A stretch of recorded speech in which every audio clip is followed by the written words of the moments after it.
సీతకి రాముడే సొంతమయ్యే చోటిది నీలతో ఆకాశం వీయముందే వేళిది మూడు ముళ్ళు వేస్తే మూడు లోకాలకి ముచ్చటొచ్చినమ్మా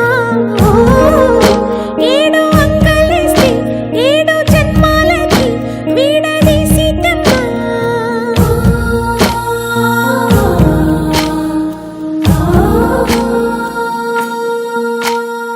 సీతమ్మ వాకిట్లో సిరిమల్లె చెట్టుపై చిలక వాడింది చిలకమ్మ ముద్దుగా చెప్పిందో మాట ఆ మాట విన్నవా రామ అంటుంది రామ రామ అన్నది ఇంకా? సీత చెప్పు.